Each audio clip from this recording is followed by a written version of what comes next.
ये कहानी है 4 ऐसी लड़कियों की जो कि ज़ॉम्बी एपोकलिप्स के दौरान अपने स्कूल में फंस जाती हैं, जहां पर अब वो कैसे सरवाइव करेंगी। चलिए देखते हैं इस कहानी में। तो कहानी की शुरुआत होती है जापान के एक स्कूल से, जहां पर हम कुरुमी नाम की एक लड़की को देखते हैं। कुरुमी रेसिंग की प्रैक्टिस करते हुए अपने क्रश को ताड़ रही थी, जिससे वो नीचे गिर जाती है। इसके बाद वो स्कूल की नर्स से पट्टी बंधवाने जाती है। नर्स, जिनका नाम मेगुमी था, वो कहती हैं कि तुम उस लड़के कात्सुरागी को पसंद करती हो ना, तुमने बिल्कुल उसके जैसे ही ब्रेसलेट पहनी है। तभी एक लड़की यूकी सामने आती है और कहती है कि क्या ये बात सच है। कुरुमी यूकी को देखकर कहती है कि तुम आज फिर से क्लास को स्किप कर रही हो और यहाँ बैठकर मांगा पढ़ रही हो। ये चीज देखकर मेगुमी तुरंत ही उसे वापस क्लासेस में भेज देती हैं। इसके बाद कुरुमी भी मेगुमी से कहती है कि आप तो सच में एक बहुत बेहतरीन टीचर हो। अब इसके बाद कुरुमी भी अपने घर जाने लगती है। तभी उसका दोस्त कात्सुरागी, जिसे वो पसंद करती है, उसके पास आता है और ये देखकर कुरुमी को शौक लगता है और वो नीचे गिर जाती है। अब इसके बाद दोनों बातें करते हुए घर जाने लगते हैं। कुरुमी को काफी अच्छा लग रहा था। फिर अगले ही दिन कुरुमी तुरंत मेगुमी के पास आ जाती है और उन्हें बताती है कि कल मैं उसी लड़के के साथ घर तक गई थी। अब तभी यूकी दोबारा सामने आती है, जो कि आज फिर से यहाँ पर आराम कर रही थी। वो भी कुरुमी की बातें सुनने लगती है। कुरुमी कहती है कि मुझे समझ नहीं आ रहा आगे अब मुझे क्या करना चाहिए। यूकी कहती है कि जाकर उस लड़के को प्रपोज कर दो। मेगुमी भी कुरुमी को आइडिया देती हैं कि यही बिल्कुल सही रहेगा।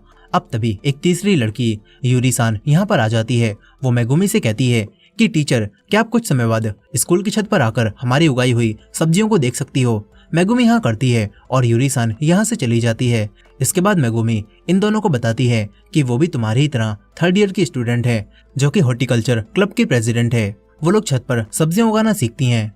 अब इसके बाद मेगुमी कुरुमी को ऑल द बेस्ट बोलती हैं और कहती हैं कि उस लड़के को अच्छे से प्रपोज करना। फिर ये दोनों भी यहाँ से चली जाती हैं। कुछ समय बाद जब कुरुमी बाहर आती है तो कात्सुरागी भागता हुआ उसी की तरफ आ रहा था। कुरुमी उसे प्रपोज करने के बारे में सोच रही थी, लेकिन ये सीन यहीं पर कट हो जाता है और फिर कहानी कुछ समय आगे जाती है, जहां आज सुबह कुरुमी स्कूल में ही सोकर उठती है। वो अपने कपड़े बदलकर एक शॉवल उठाती है और बाहर चली जाती है। यूकी भी क्लास के अंदर से सभी बच्चों को आता हुआ देख रही थी। तभी कुरुमी भी इसी रूम में आ जाती है और इन दोनों के साथ यहाँ पर वही लड़की यूरी-सान भी होती है। इन तीनों की अच्छी दोस्ती हो चुकी थी, लेकिन अजीब बात तो ये थी कि यूरी-सान स्कूल में ही खाना बना रही थी, मानो ये लोग यहीं पर रहते हों। और यहाँ पर हमें पता चलता है कि इन तीनों ने मिलकर एक क्लब बनाया है, जिसका नाम है स्कूल लिविंग क्लब, और ये तीनों इस क्लब की मेंबर्स हैं, इसीलिए ये तीनों इसी स्कूल में जिंदगी जी रही हैं। अब इसके बाद यूकी अपनी टीचर मेगुमी को बुलाने जाती है। उनका रूम भी बिल्कुल ऐसा ही था जैसे मेगुमी भी स्कूल में ही रहती हो। इसके बाद ये चारों बैठकर ब्रेकफास्ट करती हैं। खाने के दौरान यूकी काफी खुश होती है। वो बिल्कुल बच्चों की तरह बिहेव कर रही थी। वो बार बार मेगुमी से बात करती है, लेकिन यूरी-सान और कुरुमी किसी चीज को लेकर परेशान थीं। साथ ही वो दोनों मेगुमी से भी कोई बात नहीं करती। इसके बाद ये चारों छत पर आ जाती हैं, जहाँ पर इन्होंने सब्जियां उगाई थी। यूकी कहने लगती है कि यहाँ तो सब कुछ कितना अच्छा है, यहाँ पर इलेक्ट्रिसिटी है, पानी है और म्यूजिक रूम भी है, और यहाँ पर मांगा और ढेर सारी चीजें हैं, और हम इन सभी को इस्तेमाल कर सकते हैं क्योंकि हम लोग स्कूल लिविंग क्लब के मेंबर्स हैं। यहाँ पर यूकी सब्जियां लेकर नीचे आती है और अपनी एक दोस्त से बात करने लगती है। फिर वो क्लास में आकर बाकी सभी को भी ये सब्जियां दिखाती है और यूकी काफी खुश थी, लेकिन कुरुमी और यूरी-सान उसे देखकर परेशान थीं, क्योंकि असल में यूकी के आसपास कोई भी नहीं होता और इस पूरे स्कूल और पूरे शहर में ज़ॉम्बी एपोकलिप्स फैल चुका है, जिसमें सभी लोग मारे गए और ज़ॉम्बी बन गए हैं, और ये तीनों अब स्कूल में रहकर सरवाइव कर रही हैं। लेकिन यूकी को उस ज़ॉम्बी एपोकलिप्स से बहुत बड़ा सदमा लगा था, जिससे वो रियलिटी को एक्सेप्ट नहीं कर पाई और उसने स्कूल में अपनी एक इमेजिनरी दुनिया बना ली है। उसके लिए कभी भी ज़ॉम्बी एपोकलिप्स नहीं फैला है और स्कूल में सब कुछ बिल्कुल नॉर्मल चल रहा है। यूकी सोचती है कि वो स्कूल में इसीलिए रह रही है क्योंकि वो स्कूल लिविंग क्लब की मेंबर है। हालांकि कुरुमी और यूरी-सान सच्चाई जानती हैं कि स्कूल के बाहर इनकी जान को खतरा है। अब इसके बाद कुरुमी और यूरी-सान दूसरी बिल्डिंग के कैफेटेरिया में जाकर खाना लाने का प्लान बनाती हैं। दोनों अपने हथियारों के साथ वहां पर जाने लगती हैं। यूकी अपनी ही दुनिया में बिजी होती है। उसे लग रहा था कि वो सबके साथ क्लासरूम में बैठी है और मेगुमी पढ़ा रही हैं। हालांकि क्लास में कोई भी बच्चा नहीं होता। कुरुमी और यूरी-सान ये देखती हैं और फिर कैफेटेरिया में जाने लगती हैं। यूरी-सान अपने बनाए हुए बैरिकेड्स के दूसरी तरफ झांकती है, जहां पर अब भी ज़ॉम्बीज घूम रहे थे, और तो और इन्होंने जिन क्लासरूम्स को बंद करके रखा था वहां भी ज़ॉम्बीज दरवाजा तोड़ने की कोशिश कर रहे होते हैं। इसके बाद ये दोनों नीचे वाले फ्लोर पर आ जाती हैं और सावधानी से आगे बढ़ने लगती हैं। ज़ॉम्बीज़ यहाँ पर चारों तरफ घूम रहे थे। यूरी-सान बॉल फेंकती है जिनकी आवाज सुनकर सारे ज़ॉम्बीज़ उनके ही पीछे जाने लगते हैं और ये दोनों आगे बढ़ जाती हैं। मगर तभी कुरुमी एक ज़ॉम्बी के करीब आ जाती है। वो ज़ॉम्बी इन्हें महसूस कर लेता है। ये दोनों शांत होकर बैठ जाती हैं जिससे ज़ॉम्बी यहाँ से चला जाता है। मगर तभी एक दूसरा ज़ॉम्बी यहाँ पर आकर कुरुमी पर हमला कर देता है। इसी दौरान पहले वाला ज़ॉम्बी यूरी-सान की तरफ बढ़ने लगता है, लेकिन यूरी-सान बैट से उस पर हमला करती हैं। मगर बैट से उस ज़ॉम्बी पर कोई भी असर नहीं पड़ता।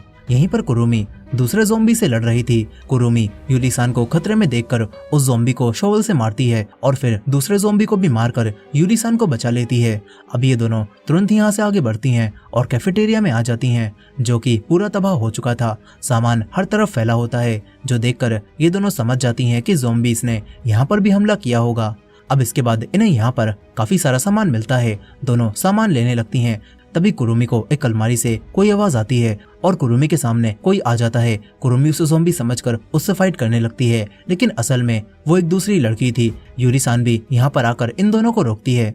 इसके बाद ये दोनों उस लड़की को अपने साथ अपनी बिल्डिंग में ले आती हैं। कुरुमी उसे अच्छे से चेक करती है और बताती है कि इसके शरीर पर काटने का कोई भी निशान नहीं है, मतलब ये लड़की इन्फेक्टेड नहीं है। इसके बाद यूरी-सान और यूकी उससे बात करती हैं। वो लड़की बताती है कि मेरा नाम मिकी है और मैं सेकेंड ईयर की स्टूडेंट हूँ।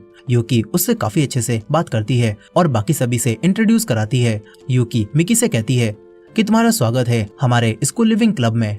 यूरी-सान उसे स्कूल लिविंग क्लब का मतलब समझाती है और कहती है कि इसके मेंबर्स स्कूल में ही रहते हैं और एक्टिविटीज करते हैं। यहीं पर यूकी मिकी को अपने एक टेडी बियर से भी मिलवाती है जिसका एक कान गायब था। इसके बाद कुरुमी यूकी को मिकी के लिए ड्रेस लाने के लिए बाहर भेजती है और फिर ये दोनों अकेले में मिकी से बात करती हैं और पूछती हैं कि क्या नॉर्थ की साइड में कोई और भी जिंदा है, लेकिन मिकी कहती है कि नहीं, मैं अकेली थी। कुरुमी बताती है कि ये साउथ की साइड है और ये बिल्डिंग बिल्कुल सेफ है, तुम यहाँ पर रह सकती हो।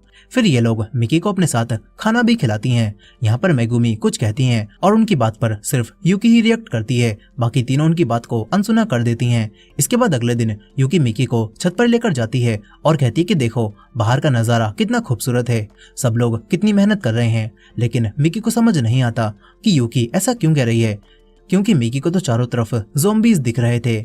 इसके बाद यूकी मिकी को स्कूल लिविंग क्लब की जगहें दिखाती है और ब्रॉडकास्टिंग रूम में भी ले जाती है, लेकिन मिकी इनका क्लब ज्वाइन करने से मना करने लगती है। अब तभी यूकी किसी लड़की से बात करना शुरू कर देती है, लेकिन मिकी को तो कोई भी दिखाई नहीं दे रहा था। यहीं पर कुरुमी अपनी उसी ब्लैक ब्रेसलेट को देखकर कुछ सोच रही थी। तभी यूरी-सान यहाँ पर आ जाती है।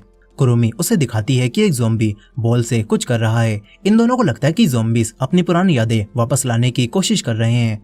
अब तभी मिकी भी यहाँ पर आ जाती है। वो इन दोनों से पूछती है कि यूकी इतना अजीब बिहेव क्यों कर रही है। ये दोनों उसे बताती हैं कि यूकी को सदमा लगा था, जिससे उसने अपने दिमाग में एक दुनिया बना ली है जहाँ पर ज़ॉम्बी एपोकलिप्स कभी फैला ही नहीं और स्कूल बिल्कुल पहले जैसा है।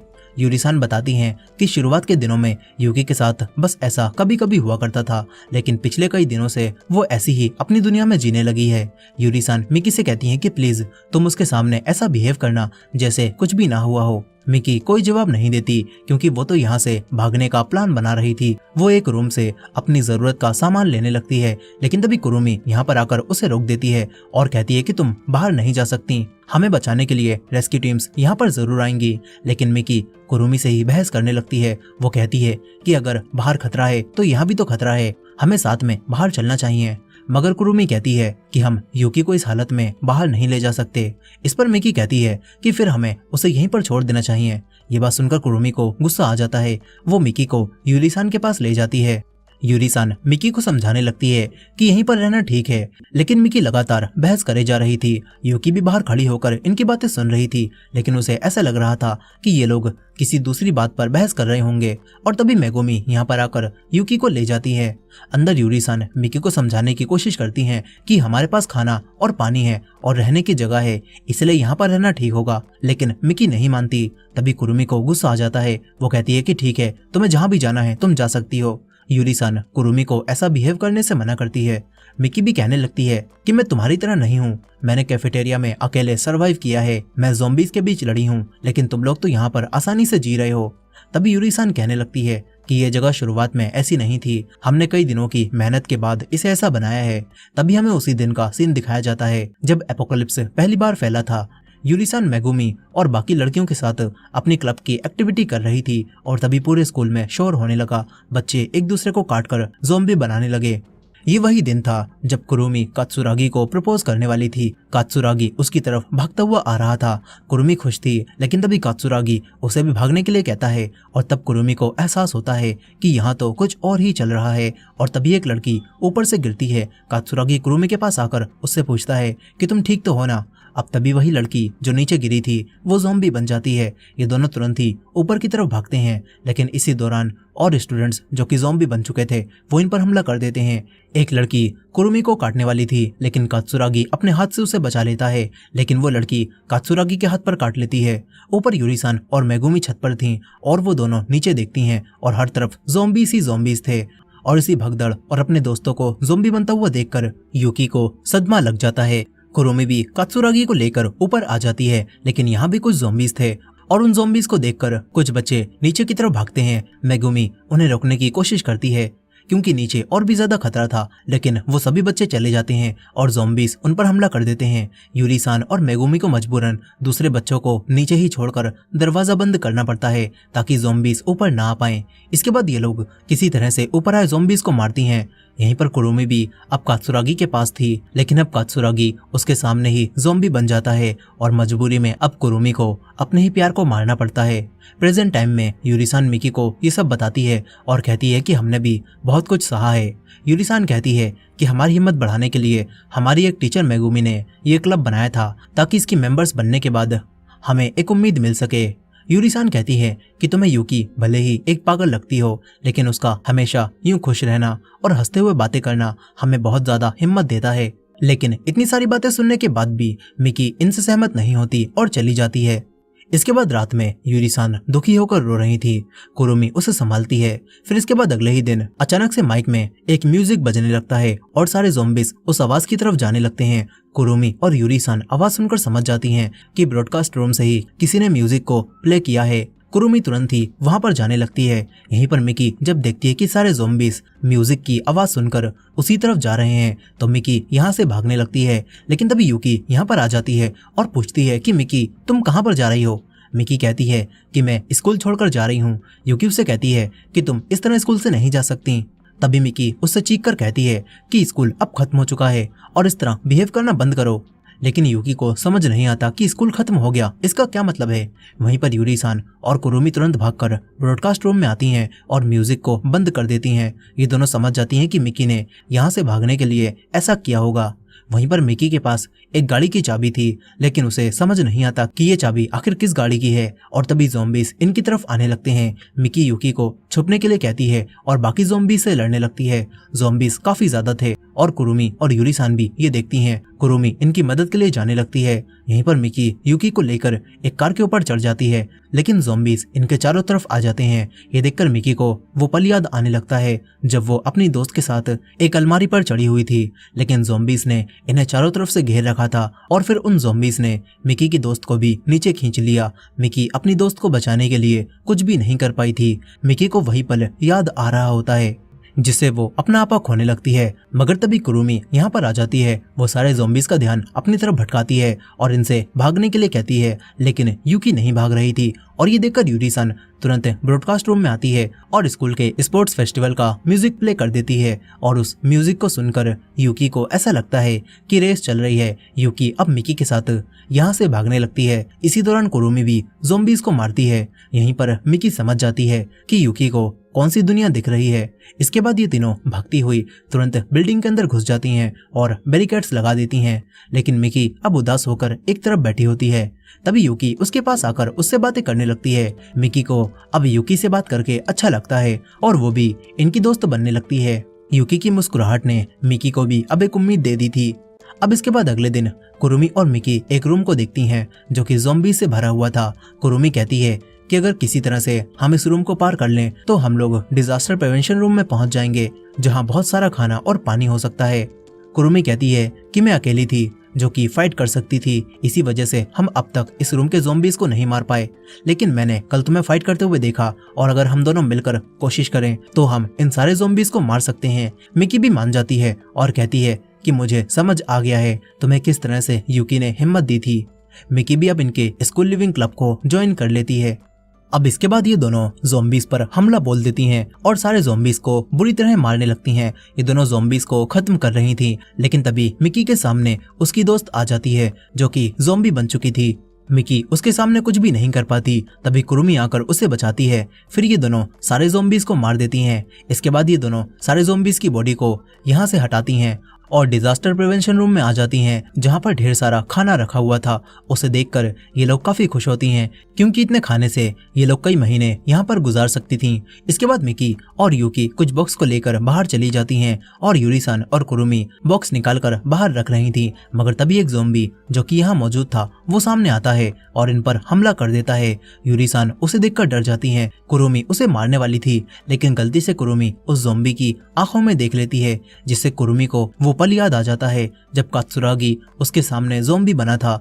कुरुमी अब कुछ भी नहीं कर पाती और ज़ॉम्बी उसे काटने वाला होता ही है, लेकिन तभी यूरी-सान एक फायर एक्सटिंग्विशर से उस पर हमला करती है और उसे मार देती है। ये दोनों देखती हैं कि यहाँ पर और ज़ॉम्बीज नहीं हैं और कुरुमी यहाँ से चली जाती है। कुरुमी छत पर आती है। वो सबके सामने अपने आंसुओं को छुपा रही थी, लेकिन असल में आज भी उसे कात्सुरागी की बहुत याद आती है। ज़ॉम्बी बनने से ठीक पहले कात्सुरागी ने कुरुमी को बताया था कि मैं तुम्हें पसंद करता हूँ और इसीलिए मैंने उस क्लब को भी ज्वाइन किया था जिसमें तुम थी। लेकिन कुरुमी को अपने प्यार का इजहार करने का मौका ही नहीं मिला और कात्सुरागी ज़ॉम्बी बन गया। उस दिन कुरुमी को अपने प्यार को अपने ही हाथों मारना पड़ा था, जिससे कुरुमी आज भी काफी दुखी है। तभी यूरी-सान उसके पास आती है। कुरुमी दोबारा अपने आंसुओं को छुपाने की कोशिश करती है, लेकिन यूरी-सान कहती हैं कि तुम्हें अपने आंसुओं को रोकने की जरूरत नहीं है, तुम भी अपना दर्द दिखा सकती हो। कुरुमी से अब और नहीं सहा जाता, वो यूरी-सान के गले लगकर रोने लगती है। अब इसके बाद दोनों वापस यूकी और मिकी के पास आ जाती हैं, जहाँ पर यूकी को एक कैमरा मिला था। ये लोग उस कैमरे से अपनी फोटोज लेने लगती हैं। इसके बाद ये लोग मिलजुल कर यहाँ पर रहती हैं और साथ ही अपने बैरिकेड्स को भी बढ़ाती हैं ताकि रहने के लिए इन्हें और भी जगह मिल सके। इसी तरह ये लोग खुशी से काफी समय तक साथ रहती हैं। लेकिन अजीब बात तो ये होती है कि मेगुमी अब भी बाकी दिनों को छोड़कर सिर्फ यूकी से ही बातें कर रही होती है। खैर कुछ समय बाद ये चारों जब छत पर होती हैं, तभी यूकी आइडिया देती है कि हमें स्कूल में फेस्टिवल करना चाहिए। इन्हें आइडिया पसंद आता है और मिकी कहती है कि हमें फॉर्च्यून टेलिंग करनी चाहिए। ये लोग तैयार हो जाते हैं। तभी यूरी-सान कहती है कि आज मैं मेगुमी से इस बारे में बात करने जाऊंगी। इसके बाद यूरी-सान मेगुमी के रूम में आ जाती है और बताने लगती है कि अब यूकी ठीक होने लगी है। अब मिकी ज्यादातर उसके साथ रहती है और यूकी को आपकी जरूरत अब कम पड़ती है। तभी मेगुमी पूछती हैं कि तुम कैसी हो, क्या तुम ठीक हो? यूरी-सान उदास हो जाती है और कहती है कि मुझे हमेशा चिंता रहती है कि हमारा फ्यूचर में क्या होगा। तभी मेगुमी कहती है कि जब तक तुम चारों साथ हो और साथ मिलकर काम कर रही हो, तब तक तुम्हें किसी भी चीज से घबराने की जरूरत नहीं है। यूरी-सान खुश हो जाती है और यहाँ से चली जाती है। अब इसके बाद ये चारों फेस्टिवल की तैयारी करने लगती हैं। इसी दौरान बातें करते हुए यूकी कहती है कि मैं ग्रेजुएट होकर कोई काम या फिर आगे और पढ़ना चाहती हूँ। यूरी-सान कहती है कि मुझे भी ग्रेजुएट होकर कॉलेज जाना है। कुरुमी भी कहती है कि मुझे स्पोर्ट्स में मेजर करना है और मिकी बताती है कि मैं तो अभी और भी पढ़ना चाहती हूँ। इनकी बातें सुनकर यूकी कहती है कि चलो हम चारों साथ में यूनिवर्सिटी जाएंगे और अक्सर मेगुमी के घर में रुका करेंगे। तीनों इसे इमेजिन करने लगती हैं। अब इसके बाद इनके फेस्टिवल का दिन आ जाता है। यूकी मेगुमी को लेकर आती है और फिर ये चारों अपना फेस्टिवल शुरू करती हैं। लेकिन यहीं पर ज़ॉम्बीज में से एक ज़ॉम्बी के हाथ में लाइटर आ चुका था, जो कि काफी खतरनाक था। इधर यूकी सबको उनका फ्यूचर बताती है और ये लोग मजे कर रही थीं। लेकिन तभी पूरे स्कूल की बिल्डिंग्स में फायर अलार्म बजने लगता है और अलार्म की आवाज सुनकर ज़ॉम्बीज भी बिल्डिंग की तरफ जाने लगते हैं। यहीं पर ये चारों हथियार लेकर नीचे आती हैं और समझ जाती हैं कि कहीं पर आग लगी हुई है। मेगुमी यूकी को अपने साथ लेकर चली जाती है। कुरुमी और मिकी देखती हैं कि जिन ज़ॉम्बीज को इन्होंने क्लासरूम में कैद करके रखा है वो और भी ज्यादा एग्रेसिव होकर दरवाजा तोड़ने की कोशिश कर रहे हैं। इसके बाद ये लोग और नीचे आती हैं और यहाँ पर ज़ॉम्बीज बैरिकेड्स को तोड़ने की कोशिश कर रहे थे और तभी एक ज़ॉम्बी जो कि आग से जल रहा था अंदर आ जाता है, जिससे रस्सियां जल जाती हैं और बैरिकेड भी टूट जाते हैं और बाकी ज़ॉम्बीज भी अंदर आकर इन पर हमला कर देते हैं। अब एक तरफ मिकी और यूरी-सान थी और दूसरी तरफ कुरुमी और यूकी। कुरुमी मिकी से कहती है कि यूरी-सान के साथ भागो और मेरी चिंता मत करो। वो दोनों जान बचाकर ऊपर की तरफ भागती हैं। यहीं पर कुरुमी यूकी को बचाने के लिए ज़ॉम्बी से लड़ने लगती है, लेकिन इतने सारे ज़ॉम्बीज को रोकना कुरुमी के लिए बहुत मुश्किल था। कुरुमी यूकी से कहती है कि यहाँ से भागो और मेगुमी यूकी को लेकर भाग जाती है। वहीं पर मिकी और यूरिसान एक रूम में पहुंच चुकी थी, लेकिन ज़ॉम्बीज यहाँ भी आने लगते हैं। ये लोग दरवाजा बंद करती हैं, लेकिन ज़ॉम्बीज काफी ज्यादा थे, इसीलिए ये दोनों ऊपर की तरफ भागती हैं। वहीं कुरुमी के लिए इन ज़ॉम्बीज से लड़ना और मुश्किल हो रहा था। उसका ट्रॉमा उसे अब भी परेशान कर रहा होता है। कुरुमी भी इनसे बचकर भागने लगती है। वहीं वो दोनों जब ऊपर पहुंचती हैं तो देखती हैं कि ज़ॉम्बीज यहाँ भी पहुंच चुके हैं और साथ ही अब क्लासरूम के अंदर से भी ज़ॉम्बीज बाहर आने लगते हैं। मिकी यूलिसान को लेकर भागती है, साथ ही सारे ज़ॉम्बीज भी अब बाहर आकर इनके पीछे पड़ जाते हैं। वहीं दूसरी तरफ कुरुमी ऊपर पहुंचती है तो देखती है कि सेफ एरिया में भी अब ज़ॉम्बीज घुस चुके हैं। कुरुमी छत की तरफ भागती है और तो और जलते हुए ज़ॉम्बीज की वजह से पूरे स्कूल में भी आग लग जाती है। वहीं पर यूकी अब अकेली होती है, उसे समझ नहीं आता कि यहाँ पर क्या चल रहा है। और वहीं कुरुमी छत पर पहुंचकर ज़ॉम्बीज को रोकने की कोशिश करती है, लेकिन ज़ॉम्बीज बहुत ज़्यादा थे, इसीलिए कुरुमी एक जगह पर ऊपर चढ़ जाती है। वहीं वो दोनों ज़ॉम्बी से बचती और उन्हें मारती हुई अपने क्लब रूम में आ जाती हैं और दरवाजे को सामान से ब्लॉक करने लगती हैं। तभी यूरिसान अपनी हिम्मत भी खोने लगती है। मिकी उसे संभालती है, लेकिन यूरिसान कहती है कि मिकी, मैं जानती हूँ अगर मैं तुम्हारे साथ ना होती तो तुम तो कब की ज़ॉम्बी से बच जाती, इसीलिए मुझे छोड़ दो और अपनी जान बचाओ। मगर मिकी यूरिसान को छोड़कर जाने से मना कर देती है। ये दोनों मिलकर दरवाजे को ब्लॉक करने लगती हैं। वहीं बाहर जिन ज़ॉम्बीज में आग लग चुकी थी वो अब मरने लगते हैं और यहीं आग के धुएं की वजह से यूकी गिरकर बेहोश होने लगती है। और तभी एक जलता हुआ ज़ॉम्बी यहाँ पर आ जाता है। इधर जलते हुए ज़ॉम्बीज दरवाजा भी तोड़ देते हैं और मिकी और यूरिसान पर हमला कर देते हैं। वहीं कुरुमी भी चारों तरफ से ज़ॉम्बी से घिर चुकी थी, साथ ही उसका हथियार भी अब उससे दूर गिर गया था। कुरुमी अब कुछ भी नहीं कर पाती और हिम्मत हारने लगती है। मगर तभी उसके सामने कात्सुरागी आता है। कात्सुरागी कुरुमी से कहता है कि तुम कभी भी हिम्मत नहीं हारती थी और यही चीज देखकर मैं तुम्हारे प्यार में पड़ गया था, इसीलिए तुम हार नहीं मान सकती। फिर कुरुमी भी कात्सुरागी को बता देती है कि मैं भी तुमसे बहुत प्यार करती हूँ। कात्सुरागी उसे अपनी ब्रेसलेट देता है और फिर कुरुमी होश में आ जाती है। कुरुमी में अब दोबारा से हिम्मत आ चुकी थी। वो कहती है कि मैं कभी भी हार नहीं मानूंगी। वो लंबी छलांग लगाकर नीचे आती है और अपना हथियार उठाकर ज़ॉम्बीज को मारने लगती है। कुरुमी सभी ज़ॉम्बीज को मारती हुई क्लब रूम के पास आ जाती है, जहाँ रास्ते में उसे कई सारे ज़ॉम्बीज दिखते हैं जो जलकर मर चुके थे। लेकिन कुरुमी देखती है कि उनका क्लब रूम भी जल चुका है और साथ ही मिकी और यूरिसान भी जलकर मर गई हैं। कुरुमी को काफी ज्यादा दुख होता है, लेकिन तभी उसे आवाज आती है। मिकी और यूरिसान अब भी जिंदा थीं। मिकी हमला कर रहे ज़ॉम्बीज को रोकने की कोशिश कर रही थी और ये देखकर कुरुमी उन ज़ॉम्बीज को पीछे खींचती है और मिकी को हथियार देती है। मिकी उस हथियार से ज़ॉम्बी को खत्म कर देती है। इधर दूसरा ज़ॉम्बी कुरुमी को मार रहा था, लेकिन कुरुमी भी किसी तरह से अपना हथियार उठाकर उसे भी खत्म कर देती है।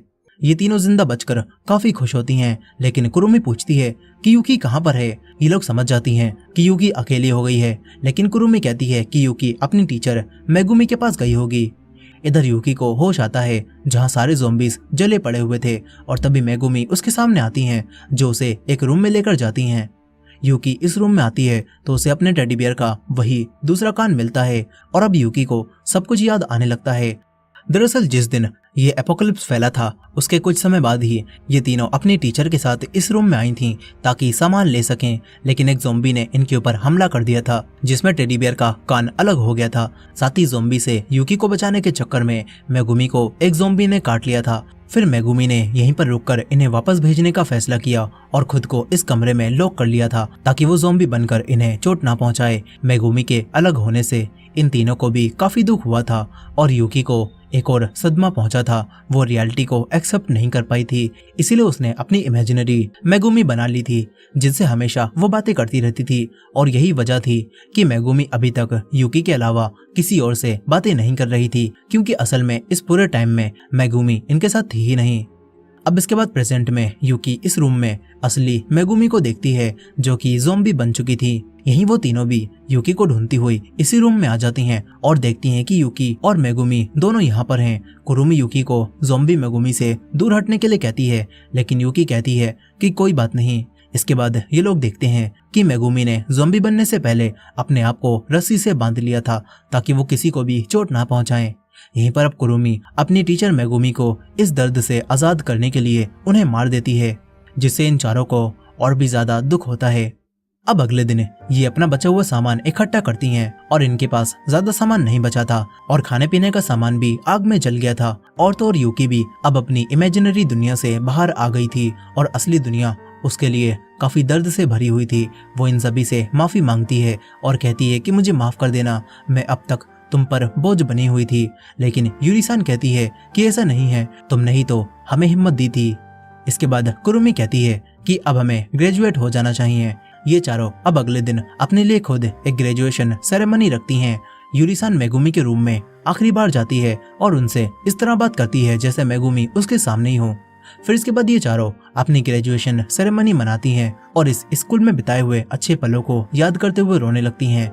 ये चारों एक दूसरे को ग्रेजुएशन सर्टिफिकेट देती हैं और इसके बाद ये लोग स्कूल से बाहर आ जाती हैं। स्कूल के आसपास अब एक भी ज़ॉम्बी नहीं थे क्योंकि यहाँ पर लगने वाली आग में स्कूल के सारे ज़ॉम्बीज मर चुके थे। ये लोग मेगुमी की कार में अपना सामान रखती हैं और कुरुमी कात्सुरागी को गुड बाय कहकर यहाँ से चली जाती है। ये चारों अपना सपना पूरा करने के लिए यूनिवर्सिटी जाने लगती हैं और इसी एंडिंग के साथ ये कहानी यहाँ पर खत्म हो जाती है। दोस्तों, आपको ये मूवी कैसी लगी कमेंट करके जरूर बताइएगा और ये वीडियो पसंद आई हो तो वीडियो को लाइक करके हाइप कर दीजिएगा और हमारे चैनल को भी सब्सक्राइब कर लीजिएगा। मिलते हैं नेक्स्ट वीडियो में।